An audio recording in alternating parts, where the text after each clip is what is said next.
ये कहानी है भोला और उसके बैल की।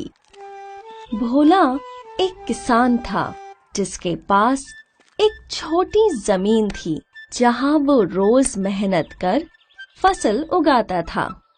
भोला के पास खेती करने के लिए एक बैल था, कल्लू। कल्लू खेत में हल चलाता था। दिन भर की मेहनत के बाद भोला कल्लू के पास बैठकर उससे बातें किया करता था। भोला बहुत ही खुश और संतुष्ट था, लेकिन भोला की खुशी उसके पड़ोसी शंकर से देखी नहीं जाती। शंकर वैसे तो बहुत अमीर था, उसका खेत भी बड़ा था और उसके पास खेत जोतने के लिए एक ट्रैक्टर भी था, लेकिन वो हमेशा यही सोचता कि आखिर ये भोला इतनी छोटी जमीन पर भी खेती करके इतना खुश कैसे रहता है। मेरी जमीन इतनी बड़ी है और मैं अनाज भी ज्यादा उगाता हूँ, पर फिर भी मिले हुए पैसों से संतुष्ट नहीं रहता। शायद उसका ये बैल उसकी खुशी का कारण है। जब देखो वो बैल से बातें करता है। शंकर भोला के पास गया। अरे भोला भाई, मुझे ना एक बैल खरीदना है। लेकिन भाई, आपके पास तो ट्रैक्टर है। वो तो है, लेकिन क्या है कि ट्रैक्टर से सारा काम नहीं हो रहा, तो सोच रहा हूँ कि एक बैल ही खरीद लूं। तो खरीद लीजिए, मुझे तुम्हारा बैल बहुत पसंद है। क्या तुम इसे मुझे बेचोगे? मैं तुम्हें अच्छे दाम दूंगा। हाँ। नहीं नहीं भाई, बुरा मत मानिए, पर मुझे मेरा बैल नहीं बेचना है। आप कृपा करके कोई और बैल ढूंढ लीजिए।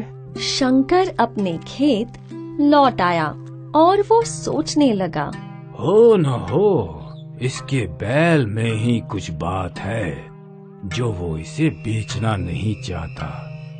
लेकिन मैं तो इसे पाकर ही रहूंगा। अगर इसकी खेत ही न रही तो ये बैल मुझे जरूर बेच देगा।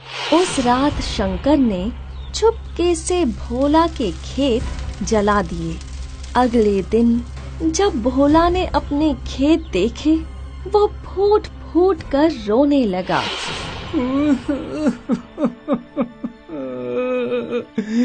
हे भगवान, ये क्या कर दिया।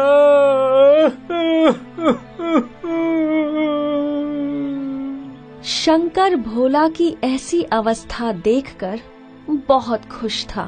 अब आएगा ऊंट पहाड़ के नीचे। अब कई दिन बीत चुके थे और भोला अपने पास जमा पैसे गिन रहा था। 6, 7, 8, 9 और 10। बस मेरे पास तो 10 ही चांदी के सिक्के हैं। इससे तो सिर्फ कुछ दिन और ही मेरा घर चल पाएगा।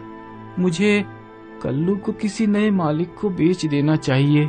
उसका नया मालिक उसे भरपेट खिला तो पाएगा। ऐसा सोच भोला कल्लू को लेकर बाजार की ओर निकल पड़ा। भोला के हाथ में पैसों की पोटली थी। कुछ वक्त चलने के बाद भोला ने सोचा, मेरे पास अब सिर्फ 10 चांदी के सिक्के हैं और ये भी कोई लूट ले तो मेरे पास कुछ नहीं बचेगा। बेहतर ये है कि मैं इस पोटली को कल्लू के गले में बांध लूं। भोला ने पैसों की पोटली कल्लू के गले में बांध दी। कुछ दूर चलकर भोला एक ढाबे पर रुका। उसने वहां कुछ खाने का निर्णय लिया और कल्लू को बाहर ही एक पेड़ पर बांध दिया। जब भोला खाना खा रहा था, तभी ढाबे का मालिक बाहर आया और वो कल्लू की ओर देख ही रहा था कि उसने देखा कल्लू के गले से एक चांदी का सिक्का गिरा। ढाबे का मालिक चौंक गया। अरे ये क्या, चांदी का सिक्का देने वाला बैल? तभी एक और सिक्का नीचे गिरा। ये तो जादुई बैल है। शायद इसके बारे में इसके मालिक को नहीं पता। अब भोला वहाँ पहुँचा और कल्लू की रस्सी खोलने लगा। तभी ढाबे का मालिक भी वहाँ आया।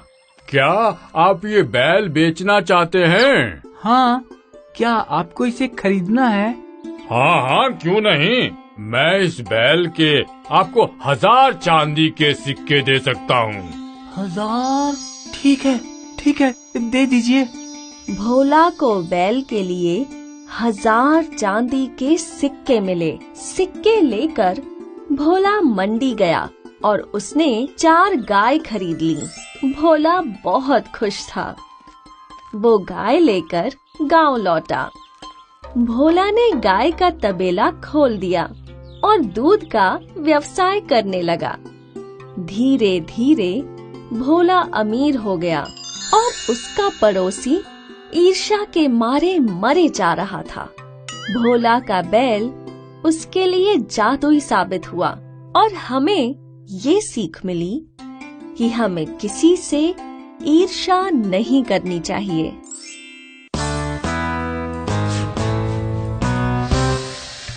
मेहंदीपुर गांव में किशन नाम का एक धोबी रहता था। किशन के पास एक भैंस थी जिसे वो काली कहकर बुलाता था। काली रोजाना 20 लीटर दूध देती थी। किशन दूध दूकर केन में भर लेता था। शारदा, मैं दूध पहुंचाने जा रहा हूँ, काली को चारा डाल देना। हाँ जी, डाल दूंगी। किशन मोटरसाइकिल से शहर के घरों में दूध पहुंचाने जाता था। किशन की पत्नी काली के गोबर को तसले में इकट्ठा करती थी और उससे कंडे थोपती थी। कुछ कंडे बिक जाते थे और जो बच जाते शारदा उन्हें खाना बनाने में प्रयोग कर लेती। किशन और शारदा अपनी काली को बहुत प्यार करते थे क्योंकि वही उनके जीवन का आधार थी। कभी कभी अगर काली का दूध बच जाता तो किशन और शारदा उसे गांव के गरीबों को दे देते। एक दिन किशन अपने घर स्मार्ट टीवी खरीद कर लाता है। गांव में किसी के घर भी स्मार्ट टीवी नहीं था। किशन मिठाई लेकर अपने पड़ोसी भानु के घर पहुंचता है। लीजिए भानु भैया, मिठाई खाइए। किस बात की मिठाई है?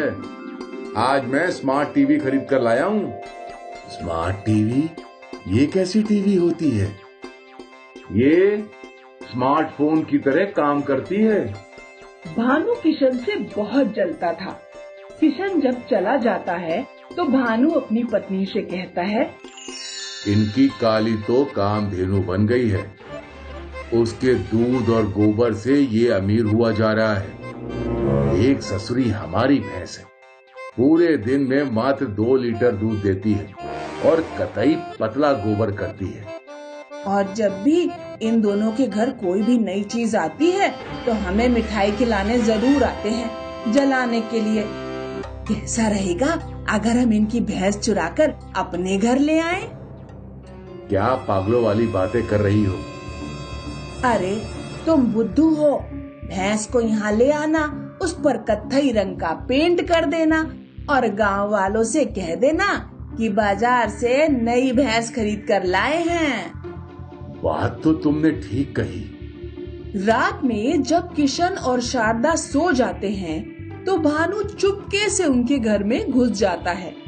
वो काली के मुंह पर रस्सी बांध देता है और काली को खोलकर अपने घर में ले आता है। घर आकर वो काली पर ब्राउन पेंट कर देता है और सो जाता है। अगले दिन जब किशन और शारदा सोकर उठते हैं तो वो देखते हैं कि काली गायब है। हे भगवान, ये काली कहाँ चली गई? बेचारे किशन और शारदा अपने पड़ोसियों पर बिल्कुल शक नहीं करते और गांव भर में अपनी भैंस को ढूंढते रहते हैं। पूरे गांव में जब काली नहीं मिलती तो बेचारे जंगल में बैठकर रोने लगते हैं। उस दिन दोनों खाना भी नहीं खाते। पता नहीं बेचारी काली किस हाल में होगी। तभी किशन देखता है कि जंगल में एक भैंस खड़ी है। किशन और शारदा उसके पास जाते हैं। ये तो हमारी काली नहीं है। ये हमारी काली तो नहीं है, लेकिन लगता है भगवान ने इसे हमारे लिए ही भेजा है, वरना जंगल में ऐसे किसी को भैंस कैसे मिल जाएगी। किशन और शारदा उस भैंस को अपने घर ले आते हैं। अगले दिन शारदा सोकर उठती है तो अपनी नई भैंस के गोबर से कंडे थोपने लगती है। गोबर में उसे एक सोने का बिस्किट मिलता है।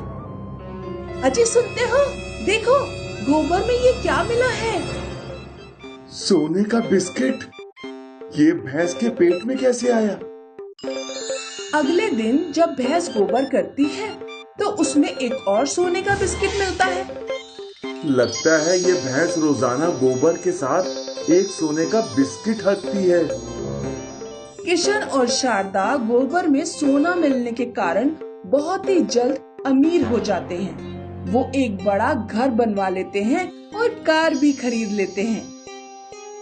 उधर भानु जब भी काली को धोने बैठता तो काली उसे लात मारती। भानु और उसकी पत्नी डंडे से काली की खूब पिटाई करते और जबरदस्ती दूध दूते। इसने तो नाक में दम कर दिया है। वहाँ इतने प्यार से दूध देती थी और यहाँ इतना नाटक करती है। किशन का तो इतना बड़ा घर बन गया और उन लोगों ने कार भी खरीद ली। समझ ही नहीं आ रहा कि उनके पास इतने पैसे कहाँ से आ रहे हैं। भानु रात में किशन के घर झांक कर देखता है और चुपके से किशन और उसकी पत्नी की बातें सुनने लगता है। आज हम जो भी हैं अपनी इस भैंस की वजह से। अगर ये रोज एक सोने का बिस्किट अपने गोबर में ना देती तो हम कभी अमीर ना हो पाते। अच्छा, लगता है इनकी नई भैंस के पेट में ढेर सारे सोने के बिस्किट हैं।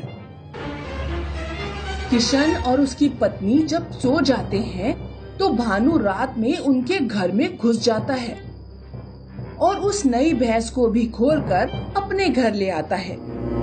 भानु सोना पाने के लालच में भैंस का पेट चीर डालता है। भैंस के पेट में सोना नहीं पाता और भैंस मर जाती है। जल्दी से इसे फेंक कर आइए वरना हम पकड़े जाएंगे। लेकिन गांव का चौकीदार उसे रोक लेता है। अरे, ये तो किशन भैया की नई वाली भैंस है, तुमने उसको मार डाला। चौकीदार भानु को पकड़कर किशन के पास ले जाता है। भानु, तुमसे तो ये उम्मीद नहीं थी। हम तुम्हें कितना अच्छा समझते थे। कहीं हमारी काली को भी तुम्ही ने तो नहीं चुराया? मुझे माफ कर दो, आपकी काली को भी मैंने ही चुराया था। गांव में पंचायत बुलाई जाती है। पंचायत भानु और उसकी पत्नी को गांव से बाहर निकालने का फैसला सुनाती है।